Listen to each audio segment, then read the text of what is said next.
আল্লাহ কইরে জমিন, এ ফেরেশতা, এ জমিন, তোমরা যারা জমিন ধ্বংস করে দিতে চাও, আমি আল্লাহও দেখতেছি কেমন গুনাহ হইতেছে। যেই মানুষ আমি আল্লাহ এত আদর করে বানাইলাম, আসমান আল্লাহ বানাইছেন কুন ফায়াকুন বইলা, ফেরেশতা আল্লাহ বানাইছেন কুন ফায়াকুন বইলা, জমিন আল্লাহ বানাইছেন কুন ফায়াকুন বইলা, কিন্তু আমারে আপনারে আল্লাহ পাক কুন ফায়াকুন বইলা বানায় নাই। আমাকে আপনাকে যখন আল্লাহ বানাইছে, খালাকতু বিয়াদাইয়া, আল্লাহ বলে আমি আমার নিজের হাত দিয়া বান্দা বান্দিরে বানাইছি।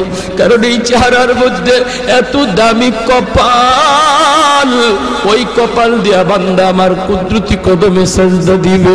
এই কপালটার এত দাম, এই কপাল কুন ফায়াকুন বললে হয় না, এই কপাল ফেরেশতাদের হাতে বানাইলেও হয় না, আমি আল্লাহ নিজের হাতে বানাইছি।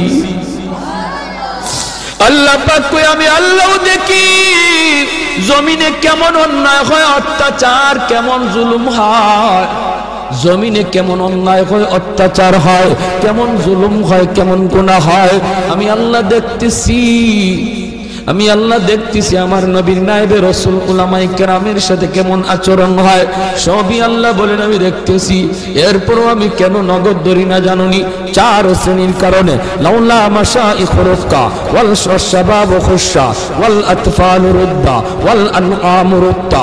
আল্লাহ বলেন 1 নম্বর হলো ওই বৃদ্ধ মানুষগুলি, এখনো জমিনে এমন কিছু সাদা দাড়ি সাদা চুল আমার কিছু বৃদ্ধ বান্দা বান্দি আছে রে, কোমর বাঁকা হইতে পারে না, করতে পারে না, কষ্ট হয়, হাঁটুতে ব্যথা, কোমরে ব্যথা, এরপরেও আমি আল্লাহর কুদরতি কদমে সাজদা দেয়, কষ্ট হয়, এরপরেও আমার কদমে সাজদা দেয়।